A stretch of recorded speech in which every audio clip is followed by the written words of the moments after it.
saya karena tadi kok menyinggung tentang pikun. Jadi materi kita ini Bu, yang menyebabkan pikun dan yang menjadikan kita nggak pikun. Ibu mau pilih yang mana? Yang menyebabkan pikun dulu ya Bu ya. Penyebab pikun itu kalau kita hindari kita nggak akan pikun. Dalam Al-Quran ada istilah ila ardalil umur. Ila ardalil umur itu adalah dikembalikan ke kanak-kanakan. Maknanya pikun. Pikun itu kalau dia berbuat kebaikan dicatat oleh Allah kebaikan. Tapi kalau dia berbuat salah dosa nggak dicatat. Mau pikun? Mau? Ya sudah. Nah, kita hari ini akan belajar apa yang menyebabkan orang itu jatuh pikun. Enggak, tidak semua. Ya, tidak semua orang ila ardalil umur. Mohon maaf Bu ya. Contohnya Bu Putri, seusia Bu Putri berapa banyak orang nggak sampai usia Bu Putri saja, contohnya yang disebutkan tadi sudah jatuh pikun. Ada yang Allah berikan sampai meninggal nggak kena pikun. Nah, apanya itu perlu kita ketahui. Tapi kan lebih baik penyebabnya dulu, ya kan? Kalau kita tahu penyebabnya itu pikun, kita jauhkan, hindarkan, insya Allah sampai kita akhir hayat kita nggak akan kena pikun.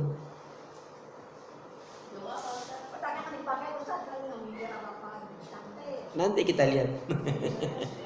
Ya, baik ya. Kita langsung saja. Yang pertama penyebab orang itu cepat pikun jauh dari usianya karena orang ini suka marah. Bahkan dipengertikan efek marah itu kalau sampai berlebihan memecahkan pembuluh darah. Saya sampai hari ini belum pernah lihat Bu Putri marah dan saya nggak pengen lihat Bu Putri marah. Bu, artinya pengertian gampang marah ini apa? Jiwanya itu memang emosionalan. Kalau kita marah wajar, manusia wajar. Tapi kalau dikit-dikit marah, mensikap satu dengan marah, kasar tindakannya, itu yang menyebabkan penyebab dia cepat pikun. Maka orang-orang yang sabar, orang-orang yang nggak gampang marahan, insya Allah orang ini lebih tertata. Mohon maaf Bu, kalaupun dia jatuh pikun, pikunnya nggak terlalu berlebihan. Pikun nggak berlebihan itu Bu, memorinya masih berkurang saja. Ya, gampang lupa gitu aja. Tapi daya ingatnya masih lebih tajam. Ya, itu diawali orang kalau dia gampang marah, gampang emosi, maka rentang untuk cepat pikun lebih. Ya, ini yang pertama. Jadi penyebab orang cepat pikun karena gampang marah, suka marah. Emosian.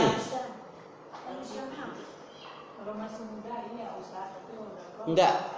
Ibu alhamdulillah di usia sepuh ibu isi dengan majelis ilmu. Itu jadi ada remnya. Dengan zikir Ustaz. Nah, diantaranya dengan zikir, dengan istighfar, dengan sholawat Nabi, dengan baca Quran. Maka kalau kita posisinya sering doa, zikir, istighfar, sholawat Nabi, baca Quran, dan mendoakan orang lain, Bu, 6 ini akan menghambat cepatnya pikun. Amin. Saya ulangi ya.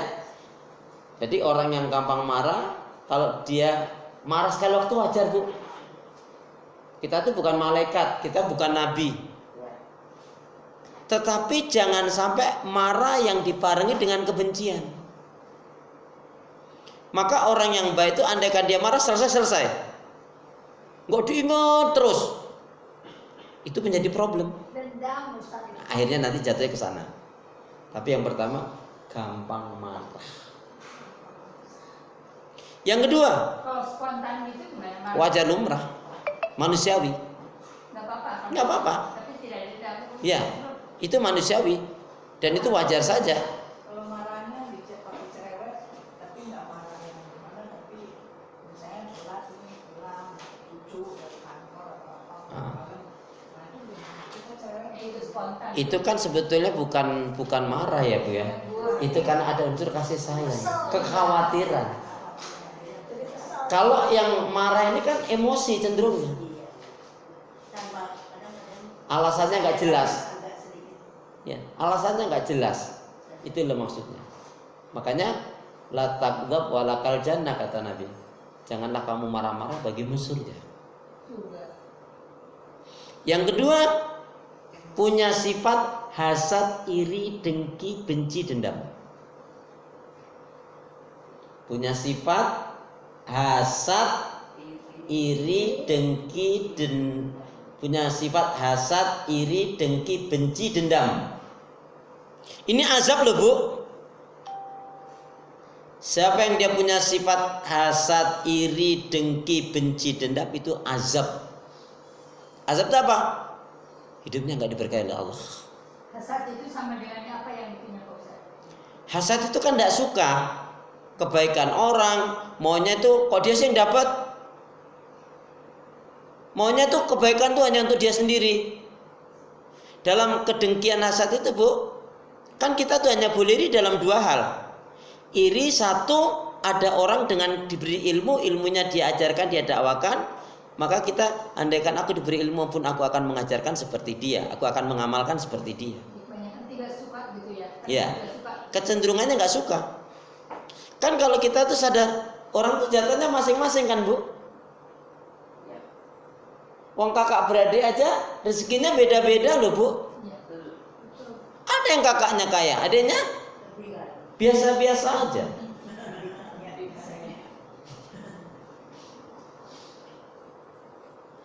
Kan apalagi bicara kematian.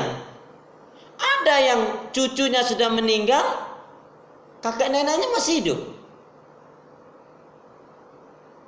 Ada yang anaknya sudah meninggal, bapak ibunya sudah lama meninggal. Lebih dulu.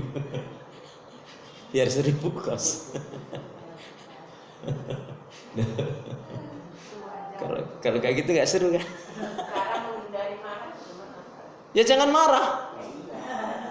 Maksudnya kalau kita lagi emosi kita tidak emosi aja. Jadi kita menghindari itu. Bu, biasanya memang iringannya orang gampang marah itu tadi, biar kita nggak gampang marah tadi amalannya tadi. Doa, zikir, istighfar, sholawat Nabi, baca Quran, dan mendoakan orang lain. 6 amalannya. Artinya gini, orang yang sering melazimkan 6 amalan ini jauh bisa mengendalikan nafsunya. Doa, zikir, istighfar, sholawat Nabi, qiraatil Quran, dan mendoakan orang lain. Orang yang sering melazimkan ini Bu, jauh kesabarannya, pengendalian emosi, hawa nafsu dan amarahnya jauh lebih terjaga. Mendoakan orang lain.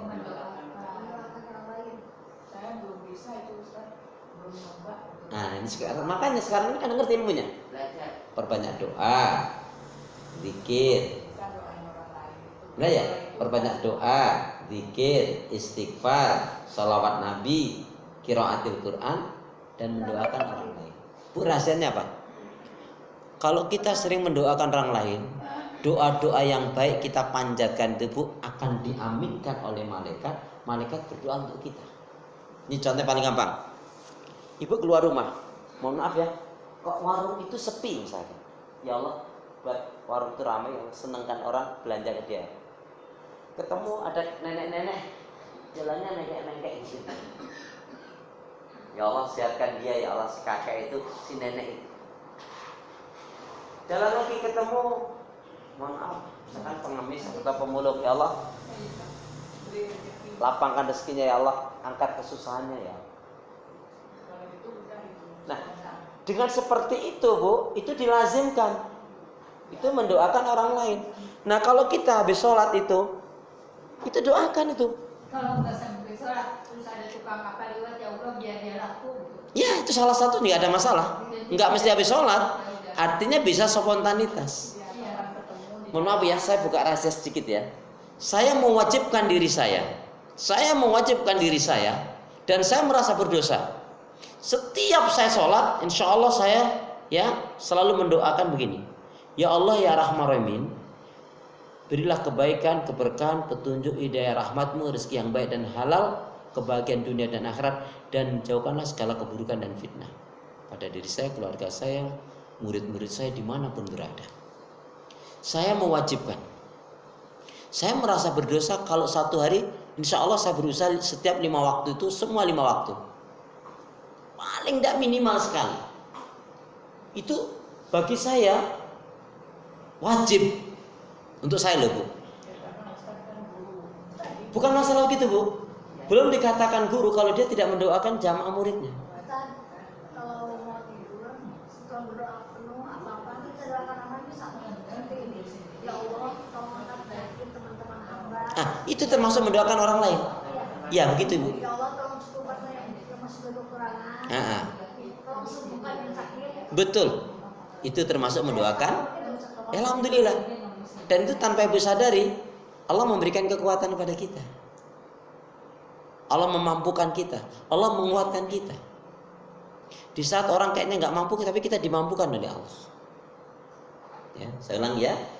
Jadi amalannya apa? Perbanyak doa, zikir, istighfar, sholawat Nabi, qiraatil Quran, dan mendoakan orang lain. Ya itu orang lain, teman itu kan bukan diri kita. Tetangga, sahabat itu orang lain. Kalau keluarga itu udah pasti. Ya, kalau keluarga sih nggak usah disebut, insya Allah begitu. Udah masalah.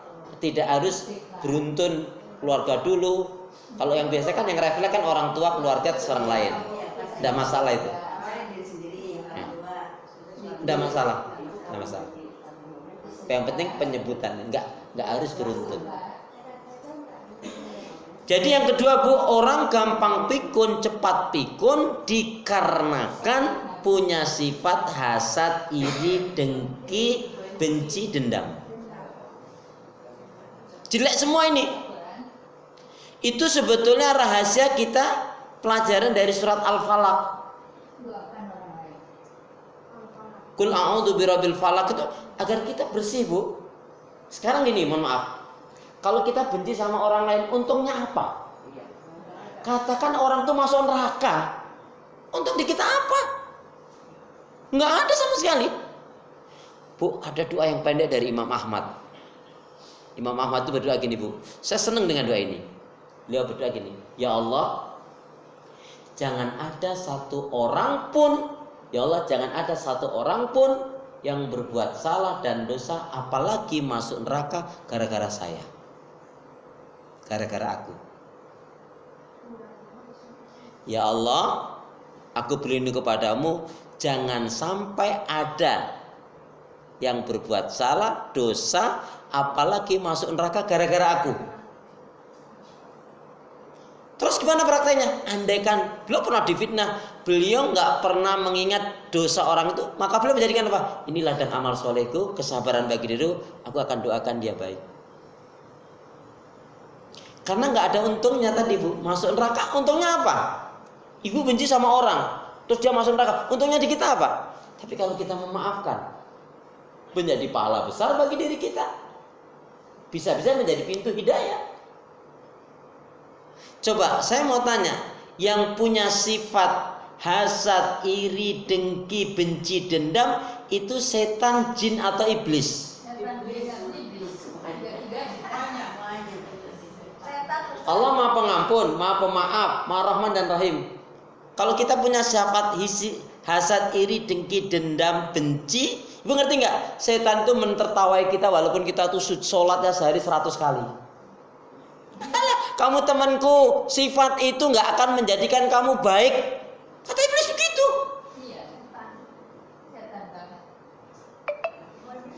Jadi tanpa sadar kita diketahui nama setan, Bu, kalau kita punya sifat itu. Karena memang setan suka alun ibadah, orang kaya atau orang berilmu punya sifat itu. Rusak nih. Secara kesehatan kedokteran aja orang yang punya sifat itu, Bu, jaringan ini pembuluh-pembuluh, sendi-sendinya saraf ini banyak yang rusak, Bu. Makanya apa? Orang yang sholat duha itu kan mensedekahi 360 sendi-sendinya. Maka orang yang nggak duha sebetulnya orang yang pelit. Pada dirinya sendiri dia pelit.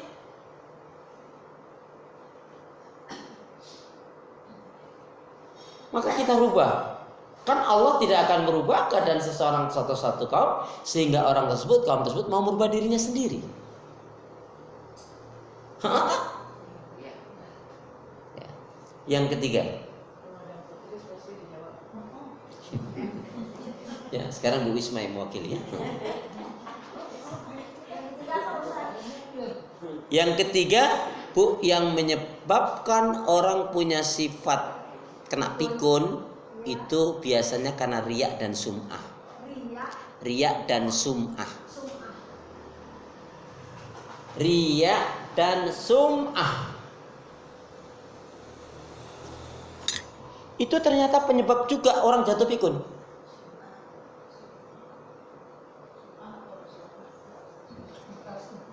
Kalau riya itu pamer amal. Kalau sum'ah itu memperdengarkan amalannya. Sama juga pengen dipuji, tapi boleh jadi, Bu, sum'ah itu boleh jadi kejadian 10 tahun yang lalu. Dia ceritakan tapi harapannya biar dipuji disanjung.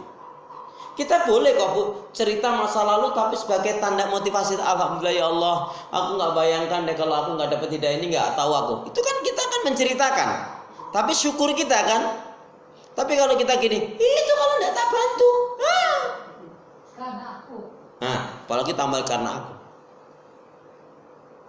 Ternyata rahasianya, Bu, semua yang bertentangan dengan ketentuan syariat Allah itu memicu kerusakan hati, kerusakan pikiran, kerusakan saraf.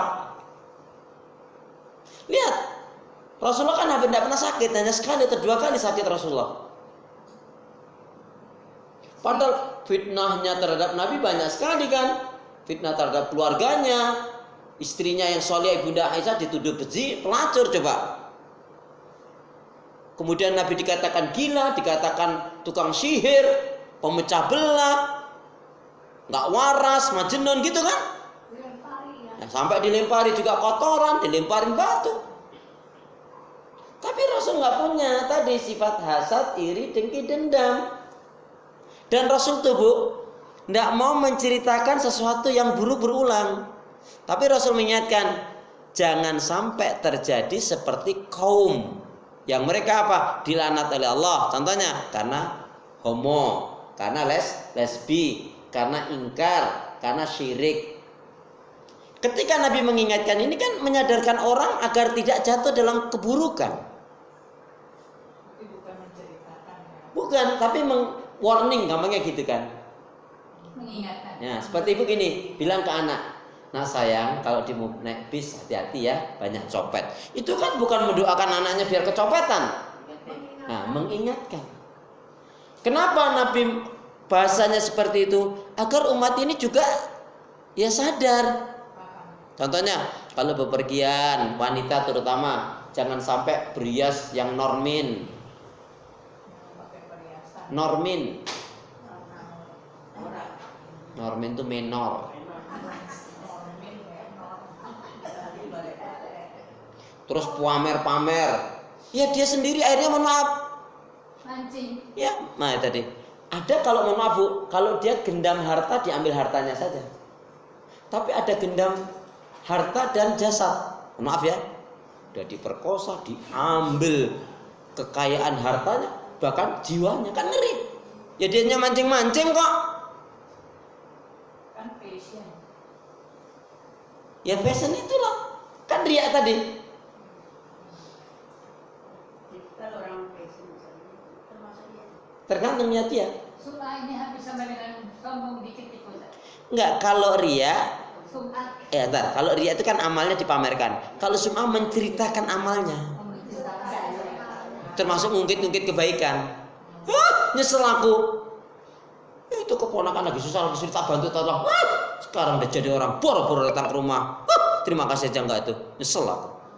Bu, orang yang bodoh, orang yang menyesali kebaikan yang pernah dia lakukan. Dia sudah lakukan, ngapain dia sesali? Ibu ngerti nggak? Ketika orang meninggal itu penyesalannya cuma 2.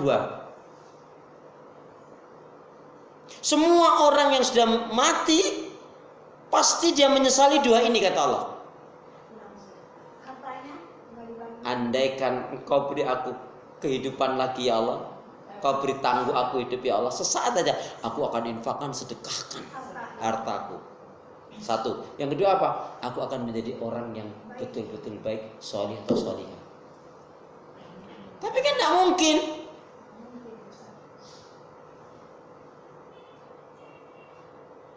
Kok saya tuh sampai hari ini Bu belum pernah tahu ada orang yang mati balik lagi, Bu.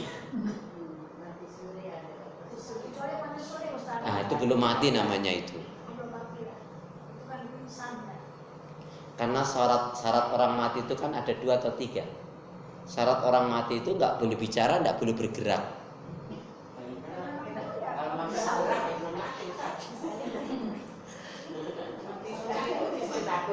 Mati suri itu sebetulnya dia sebelum mati, Bu.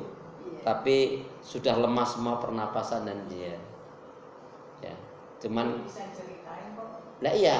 Kemudian ada bayangan yang untuk menceritakan perjalanan itu pentingnya bagi nasihat. Tapi ada orang yang habis mati suri terus malah kurang ajar. Dia kan udah mati suri, orang-orang udah datang mau memakamkan dia terus bangun, dia kebayang takut ngeri. Biasanya bukan jadi ahli ibadah, malah main judi, malah kasar. Itu matinya sendiri sengaja dibuat turun. Nggak tahu Allah. Jadi Bu, artinya apa Ibu? Jauhkanlah riya dan sum'ah ini. Selain merusak amal kita, hati kita, juga merusak tadi kejiwaan kita menjadi kunpi.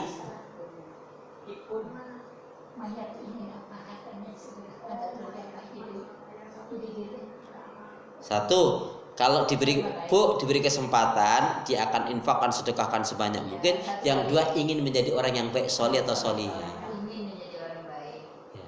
Dia merasa dulu saya waktu hidup nggak solih, nggak solihah gitu. Kan sudah nggak mungkin. Belum tentu juga andaikan dikembalikan dia akan seperti yang dia lakukan itu, Bu. Belum tentu. Ya, yang keempat. Yang menyebabkan kunpi yang keempat adalah apa? Kunpi itu pikun ya, Bu. Suka berdusta dan khianat. Saya enggak meresmikan kok, siapa bilang? Saya enggak bilang gitu kok. Loh, kemarin dia ngomong suka berdusta dan khianat. Orang yang hidupnya suka dusta khianat, Bu, ketika hidup saja belum sampai pikun saja, Bu, sudah dicabut keberkahan hidupnya. Tidak berkah. Enggak berkah hidupnya. Dicabut ketenangannya. Enggak ada ketenangan. Lain orang yang jujur, orang yang amanah, insya Allah Bu, terjaga dari keburukan ini. Kalau dia tobat, Nah itu lain lagi nanti. Itu bahasa lain. Nanti saya jawab pertanyaan Ibu Kartini nanti. ini kan secara agama ya Ustaz. Iya. Tapi misalnya orang itu ikut karena kurang gizi itu gimana? Nanti akan ada. Bunga marba kedondong, sabar dong. Ya. Yang keempat apa tadi? Suka berdusta dan tidak amanah, khianat. Suka berdusta dan khianat. Bu, ada orang yang nampaknya masih muda, Tapi karena dia suka berdusta itu Bu, jauh kepikunannya itu jauh dari kondisi umurnya. Karena orang yang suka berdusta dan khianat itu dicabut keberkahan hidupnya. Naudzubillah min dzalik. Termasuk dusta di sini Bu yang paling berat yang menyebabkan apa? Sering sumpah palsu. Jadi untuk menutupi perbuatannya itu demi Allah. Nggak boleh main-main ya. Nggak boleh. Kan orang kalau demi Allah kadang-kadang percaya kan? Iya. Nah itu nggak boleh. Tapi dia ngomong demi Allahnya itu ngebohong untuk meyakinkan orang agar percaya sama dia. Terus gini, termasuk sumpah palsu. Udah deh kalau apa-apa saya jamin. Padahal ketika ada masalah dia juga berlepas diri. Hanya untuk menenangkan orang, tapi dia dengan ngebohong. Ini akan menjadikan cepat pikun orang ini Bu.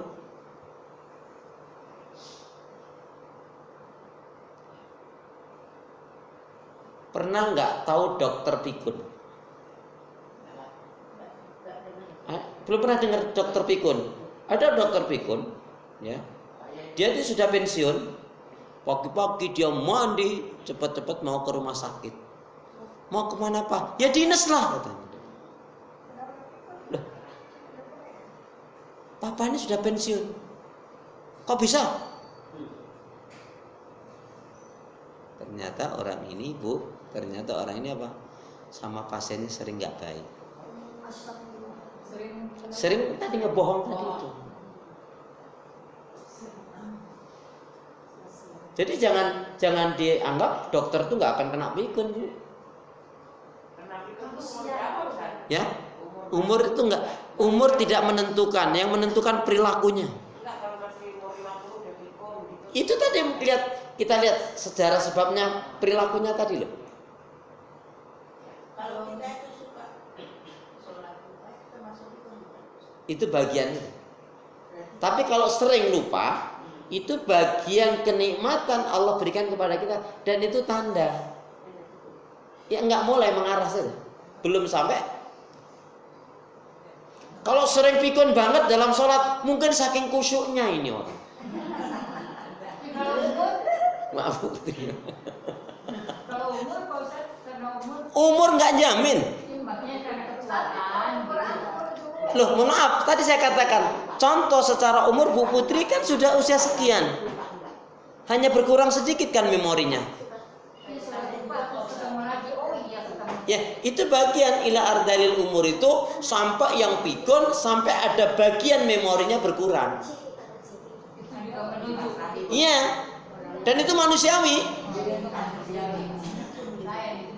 Iya. Ada itu namanya Bu, ada fase tidak semua manusia ila ardalil umur itu dikembalikan ke kanak-kanakan, ya. Itu ada fasenya hanya Allah yang tahu. Nggak ada bisa untuk orang ini umur 30, umur itu 80, umur itu 90. Lah, itu Mahathir Muhammad 100 kan nih? Udah 98 atau 100 itu. Kakak saya 95 enggak pikun. Tuh. Iya, tapi enggak bisa jalan. Ya kan fisiknya dia. Iya, tapi ingat semua. Nah, ya. Kemungkinan salah satunya bilang nggak punya orangnya legowan. Dia dosen UGM. Jadi mungkin banyak itu manusianya. Banyak. Tadi kan saya bilang di antara tadi baca doa, zikir, istighfar, sholawat Nabi, qiraatil Quran, ya mentadaburinya, mendoakan orang lain. Dengan kebaikannya. Iya. Kemarin kita tengokin dia cerita dari masih kecil sampai cerita. Pernah kecil juga dia. Ya kita dengerin kita nengokin kita dengerin. Ya. Nah Itu manusiawi. Apa kata Nabi? Kan al-insan, manusia itu tempatnya kesalahan dan dosa. Yang buruk kalau sering salah, sering mengulang-ulang dalam dosa, itu nggak wajar. Kalau ini lupa naruh kunci harus kembali lagi ke tempat yang pertama. Nah, ini Bu, maka kan pelajaran para dokter tuh. Halo. Kalau sudah mulai ada gejala kok gampang lupa itu, pastikan naruh sesuatu itu di situ-situ aja. Iya. Misalkan di atas lemari, udah biasakan pokoknya di situ, jangan pindah-pindah. Malah bingung. Kadang-kadang gini Itu Ustaz. pikun juga Ya ya. supaya Bukan pikun itu lupa aja. Bukan, itu mengurangi memori kita yang sudah berkurang. Gimana Bu? Ya. Yang keempat, Udah lepas sudah Pak. Suka berdusta dan dia. ya iya itu tadi yang keempat. Iya, saya lemah. Yang kelima, nah Bu, yang kelima ternyata dua penyakit ini ternyata nggak disadari banyak menjadikan orang cepat pikun. Sombong dan kikir. Orang yang sombong tuh Bu kadang-kadang nyakitin orang dia nggak merasa loh Bu, nggak sadar loh Bu. Orang tuh kalau kikir contohnya assalamualaikum, waalaikumsalam, nggak lama kan? Yang lebih parah lagi Bu, assalamualaikum, waalaikumsalam. Jeng, ngomong-ngomong udah makan belum? Belum. Ya udah kamu pulang dulu makan nanti balik lagi. Kan kelewat banget itu. Ada nih contohnya. Ya jangan sampai ketemu. Ya alhamdulillah, ibu punya teman, saudara, tetangga yang baik.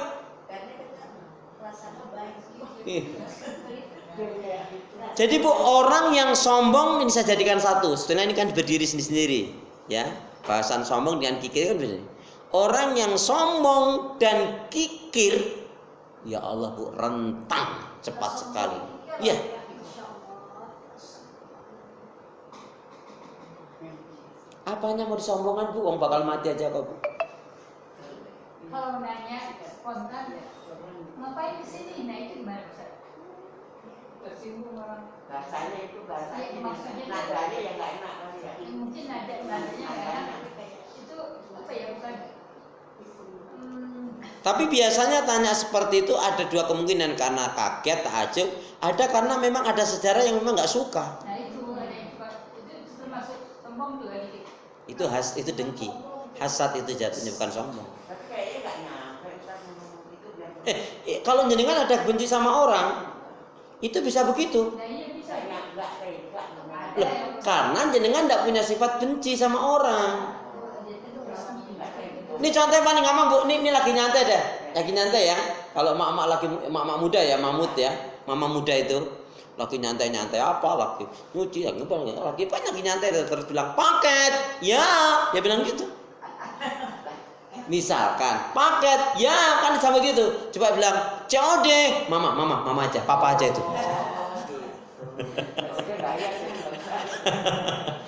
Nak bayarnya aja, mama aja. Giliran COD, dia enggak, kamu aja bayar. Tapi kalau paket, ya. Semangat kan nggak bahaya. Astagfirullah. Bu, jadi saya ulangi, ketika orang itu ada dalam dirinya ya sombong dan kikir, aduh Bu. Sombong kikir itu keberkahan hidup, ketenangan hidup, nggak dikasih oleh Allah, dicabut. Bu, kemarin termasuk sombong adalah apa? Ujub. Ujub itu menyebabkan orang ini cepat pikun. Ujub. Apa bedanya sombong dengan ujub? Sudah kan? Ini nomor berapa Ustaz? Enggak. Nomor 5 tadi kan sombong dan kikir. Sebetulnya itu kan dua poin itu ya. Tapi kan antara sombong itu ada namanya ujub kan? Ibu pernah dengar ujub kan? Pernah lah. Wong aku udah bilang 3 kali kok. Coba apa bedanya sombong dengan ujub? Apa bedanya sombong dan ujub? Ngerti tapi nggak bisa membanggakan diri. Nggak bisa ngomongnya. Iya. Iya, tapi tahu membanggakan diri. Iya. Hampir sama dengan ria itu dikit itu. Kan sama Pak Ustaz. Nah, udah mulai sama kan? Ayo. Tidak sama, hampir. Mirip-mirip. Ujung itu memperlihatkan Mm-mm. apa yang kayak sombong itu loh itu Ustaz. Loh, kok jadi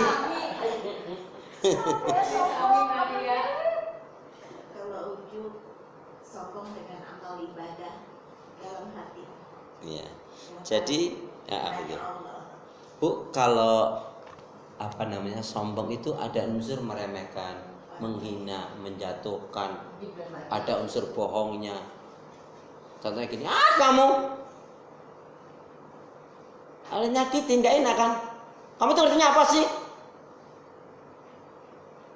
Nak kemarin sore, gua nih loh, udah kebanyakan makan garam, makanya bludrek dia.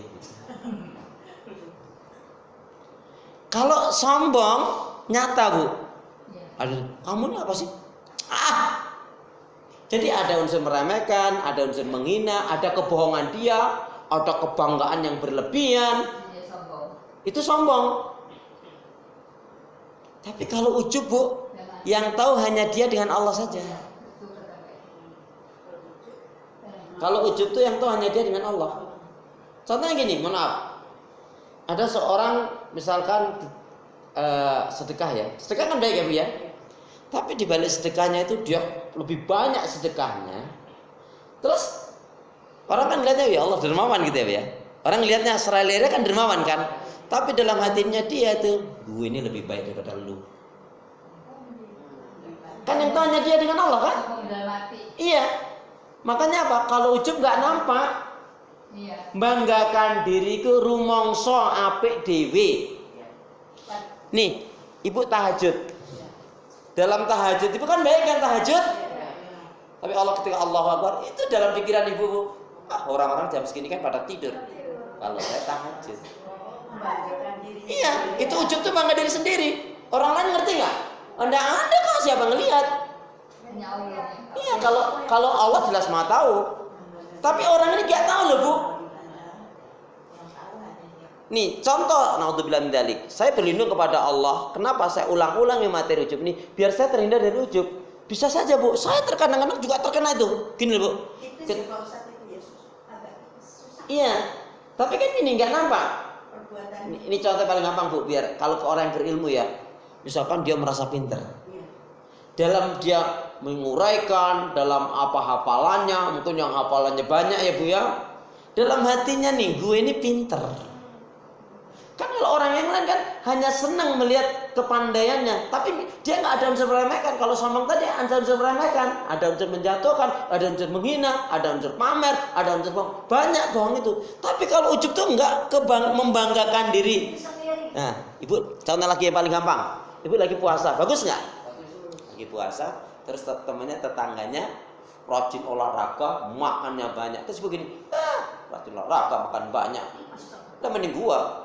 Enggak, gitu aja puasanya nggak kuat. Itu kan ujub itu. Kan orang lain nggak ngelihat kan? Dalam hati itu ya. Nah, iya, ujub tuh ngeri nggak? Ngeri nggak ujub tuh? Ngeri mana ujub dengan sombong? Ngeri mana? Ngeri Ngeri mana? Ujub dengan sombong ngeri mana? Kalau ujub itu tadi kadang-kadang nggak sadar loh, nggak sadar ini misalnya kita berbuat sesuatu, tak merasakan gitu kan kadang nggak sadar. Saya tanya, bahaya mana sombong dengan ujub? Bahaya sombong dan ujub. Tadi bilang dua-duanya.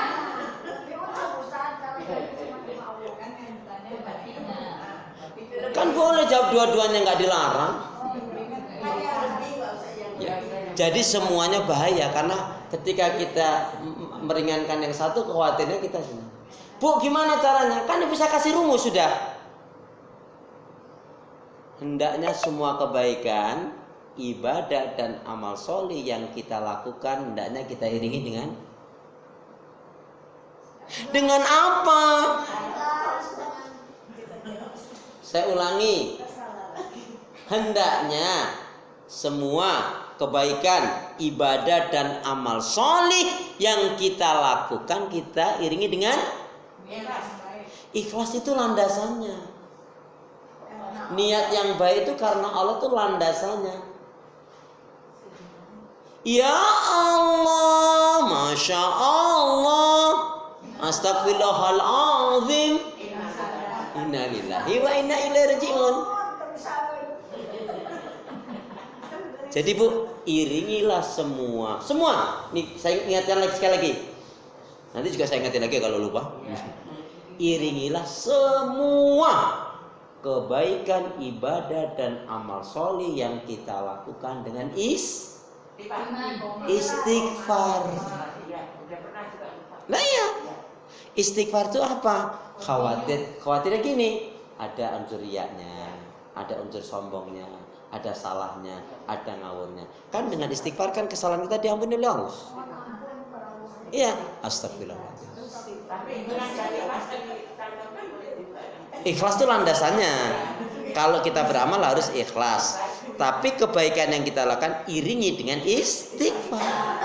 Kan ayatnya fasabbih bihamdi rabbika astaghfir. Pujilah Allah, Bu. Pujilah Allah dan beristighfar kamu.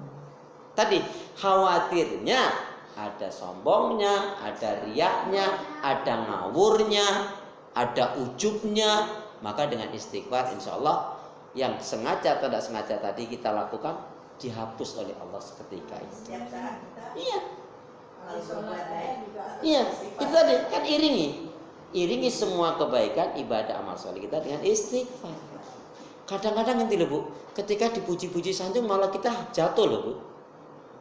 Wah Ibu ini orang yang hebat, orang yang istimewa. Nah, mulai.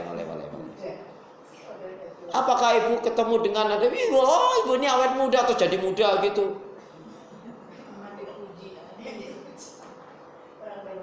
Alhamdulillah. Yang penting Allah kasih saya kesehatan bisa untuk ibadah. Bu, nih doa yang pendek ini. Bu, doa yang pendek ini ikutin saya. Lazimkan. Bismillahirrahmanirrahim. Ya Allah ya Arhamar Rahimin. Janganlah kau matikan aku kecuali setelah amal ibadahku lebih banyak dari dosa-dosaku. Mudah sekali kan? Ya Allah ya Arhamar Rahimin, janganlah kau matikan aku kecuali setelah amal ibadahku lebih banyak dari dosa-dosaku. Ya? Nah, Bu Kartini tanya, mungkin enggak? Ini kita kan meminta kepada Allah Bu ya. Andaikan Allah mematikan walaupun dosa kita itu lebih banyak dari dosa kita, tapi keinginan kita karena tapi kan doa itu dibarengi dengan tindakan kebaikan. Mungkin sekali sudah tercatat Bu. Niat apalagi dengan niat. Nah, kan kita sudah berniat baik. Ketika kita doa itu masa cuma doa aja? Kan usaha tanpa doa sombong, doa tanpa usaha omong kosong. Jadi mungkin sekali. Jadi kita itu kan ingin mati, maksudnya gitu. Ingin mati setelah amal kita lebih banyak. Tapi Allah menentukan misalkan kematian kita lebih dulu, sementara dosa kita masih banyak. Tapi dengan niat yang baik, dengan permohonan doa yang baik tadi Bu, itu menjadikan yang tadinya banyak dosanya jadi dibalik Bu. Asalkan dibarengi dengan amalan. Iya, nggak omdo, nggak omong doang, nggak omon-omon. Contohnya gini, aku pokoknya harus tahajud. Begitu malam bangun cuman buka tutup keran. Ustaz, kalau kondisi lagi kurang sehat, itu kena air dingin. Kalau tayamum boleh itu? Ya boleh. Ini berapa hari ini kan? Ya nggak apa-apa. Jam-jam 2 itu kan. Bu. Tapi Nah, kondisi tayamum itu satu, kalau tidak ada air. Yang kedua, kalau kita menyentuh air bermasalah untuk kita. Iya. Menggigil. Lah iya. Menggigil kan menggigil banget. Menggigil beberapa hari ini. Lah iya. 3 hari ini. Kalau kita menggigil, Bu, boleh. Perhatikan, di zaman sahabat Nabi, ini terjadi kisah zaman sahabat Nabi. Dia ini nggak ada air, ya, tapi dalam kondisi sakit, ya, ingin bertayamum, terus menjumpain air, terus bertemu air, ada yang bawain sahabat membawakan air gitu loh. Dia nekat mau mandi, baru sekali dia ambruk Bu, maka apa? Dia ini digolongkan orang yang zalim. Nah, Nah, kisah ini menjadikan pelajaran bagi diri kita. Artinya, tayamum itu tidak mesti karena tidak ada air. Tapi kalau kita sakit, contohnya yang apabila kita menyentuh air itu kita menjadi tambah sakit kita. Kalau cuma sekali karena dingin, cuma sekali itu. Ya kalau itu bisa lain lagi loh. Itu kan berarti kan nggak masalah. Mungkin ibu boleh, tidak ada masalah. Kalau memang ibu malah dengan air hangat itu tidak masalah, pakai air hangat. Yang nggak boleh ibu mandi pakai air panas, melocot. Maaf Bu Putri.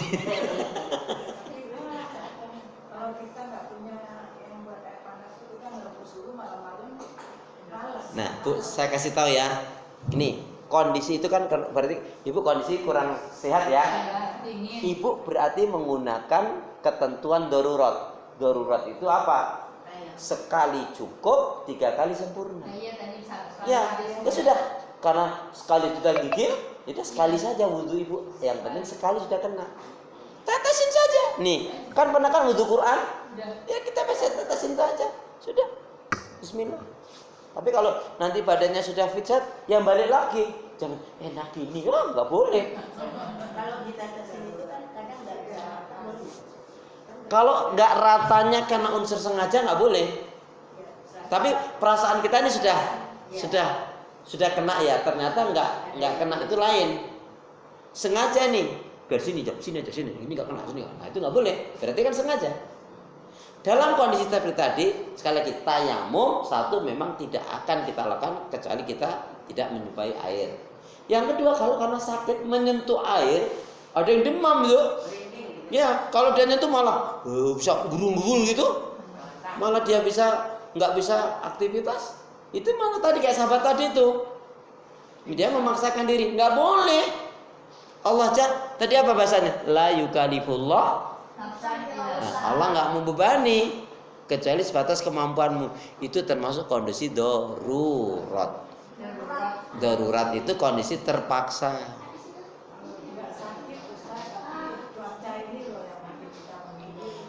Makanya tadi, mohon maaf Bu Isma nih contoh, ibu nggak sakit ya, anggap ini air di gayung ya, sudah tuangin aja dikit saja. Ini misalkan, nah ini kan, ya Bismillah. Wudhu Quran yang dipakai, kan kalau seperti ini hanya sedikit, nggak akan memberatkan diri kita. Sekali cukup, 3 kali sempurna Bu. Ya. Iya, atau ibu tadi ambil air hangat misalkan, boleh, nggak makruh. Kondisi seperti itu malah ya yang dinilai Allah usaha kita mau sholatnya itu Bun. Iya, wudhu Quran itu loh. Iya, nah, tanpa kumur-kumur. Ya bisa, kaki ini tadi tuangin terus tuangin ini. Iya, bisa. Kalau sholat jenazah itu memang juga harus wudhu banget. Oh iyalah. Kalau kesenggol orang kan biasa. Kalau itu kan cuma salam-salam gitu ya. Ya. Tapi kesenggol dikit Kan nggak sengaja. Nah, mohon maaf Bu Putri. Ini yang perlu saya jelaskan. Maaf ya, ini ilmu ya. Halo, bukan porno ya. Ilmu ya. Banyak di antara kita yang kurang memahami. Bahasanya la yamassuhu illal mutahharun. Tidaklah Al-Quran itu disentuh kecuali yang berjiwa bersih, bebas dari hadas. Artinya Al-Quran yang asli itu yang menyentuh hanya malaikat. Sejarahnya itu bukan begitu, tapi orang memaksakan yaitu bersentuhan. Ini logikanya kita diajar gini. Ada nggak ceritanya orang dipegang hamil? Enggak, ini ilmunya biar gue jelas. Enggak akan mungkin orang dipegang hamil. Maksudnya Bu, yang dimaksudkan bersentuhan itu adalah hubungan suami istri. Gitu loh. Jadi yang dimaksudkan bersentuhan dalam hadis atau ayat itu maksudnya hubungan suami istri. Malah Rasulullah pernah gendong ibunda Aisyah dari wudunya ke tempat sholat. Itu menyentuh apa enggak? Enggak gimana? Kok gendong kok? Loh iya, ini kan terlepas istrinya enggak istrinya. Kan tadi saya jelaskan makna maksudnya bersentuhan itu hubungan suami istri. Lah Rasulullah pernah gendong ibunda Aisyah. Saya gambarkan katakan dari kamar mandi gendong terus ke tempat sholat. Ini bersentuhan enggak, Bu? Terus enggak sentuhan enggak nempel apa? Itu maksudnya, Bu Putri. Ya mungkin paling aman kalau itu udah wudu, santai aja paling aman. Assalamualaikum warahmatullahi. Ya itu maunya itu nggak masalah. Kalau ada gini, jadi ini. Jangan disebut. Itu namanya. Nggak usah. Udah wudhu lagi terus mau balik tempat, angin keluar, balik lagi kapan?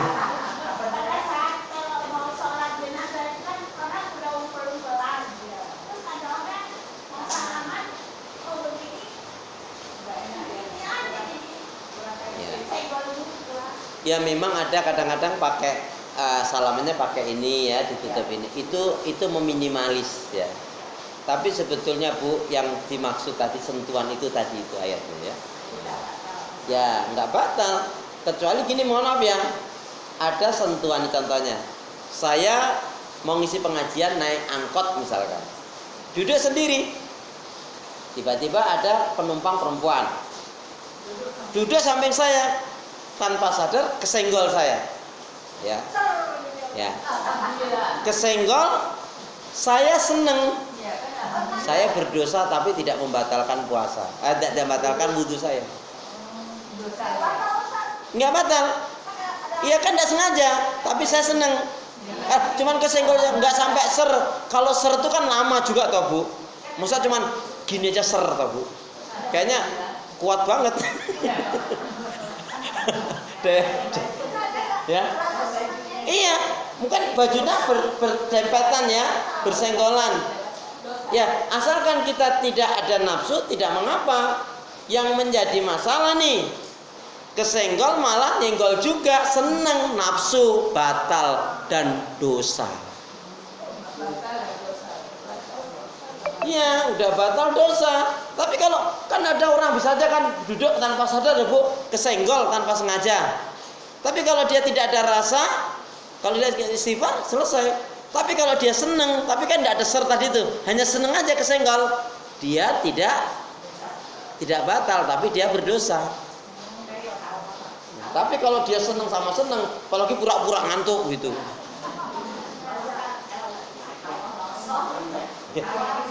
Oh, tawaf lain lagi. Tawaf di situ sama. Ketika kita tawaf kita senggolan kok yang nyenggol ganteng gitu.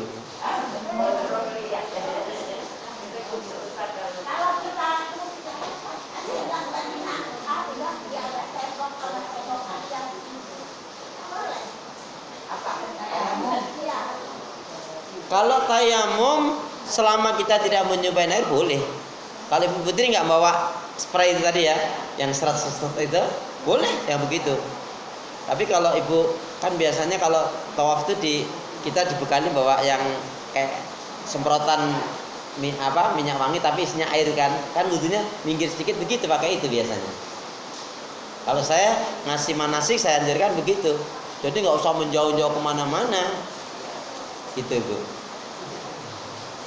Ya. Baik, sekarang saya jawab dulu ya. Jadi sholat tobat, Ibu sholat tobat itu ada yang mengatakan sebagian ulama sebaiknya kita lakukan. Tapi sebagian lagi mengatakan kalau saya termasuk tobat itu tidak terlalu menekankan di sholatnya, tapi perubahan sikap. Contoh Ibu sholat tobat sehari 100 kali, tapi kita nggak ada perubahan sikap, nggak ada pengaruh Bu sholatnya. Karena tobat itu yang utama bukan di sholatnya, tapi perubahan sikap. Ya, perubahan sikap. Nyesel betul, gak akan mengulangi. Coba kalau itu menjadi syarat, alah buku orang banyak dosa, terus suruh tobat. Sholat, selama ini sholat belentang-belentong, malah langsung disuruh sholat. Malah orang mungkin malah mental gitu. Tapi penyesalan dirinya agar tidak mengulangi, banyaklah kebaikan secara umum, nanti perlahan-lahan dia sholat itu akan menjadi ringan. Gitu loh Bu. Jadi intinya penekanannya bukan di sholatnya, tapi perubahan Iya. Ada yang memang memasukkan kapan sih sebenarnya kalau kita mau sholat taubat itu waktunya, ada dia waktu duha, ya, atau ba'da zuhur, atau ba'da maghrib, atau ba'da isya, atau sebelum sholat tahajud. Sebelumnya Ya. Karena kita habis marah-marah, Ya. marahin anak, itu nampak sholat taubat, habis marah, kita boleh. Cukup dengan istighfar sebetulnya. Sholat tahajudnya dimaksimalkan doa mohon ampun kepada Allah.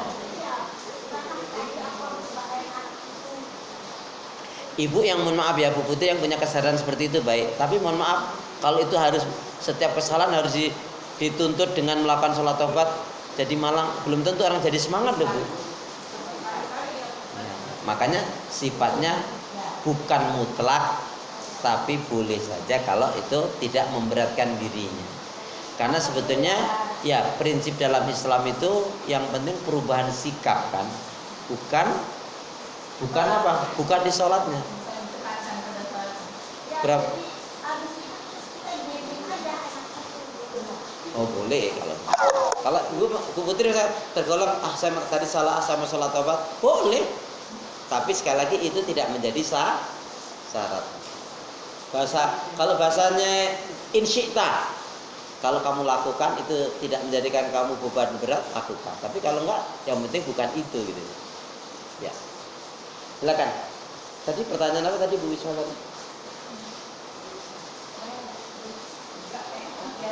Tadi lo mengenai tobat tadi Bu tadi kan tanya sekaligus. Ya lupa. Bu, ini mumpung hujan kita berdoa yuk. Karena di saat hujan adalah saat yang dikabulkan oleh Allah. Beberapa doa ini kita lazimkan. Bismillahirrahmanirrahim. Allahumma khtim lana bil Islam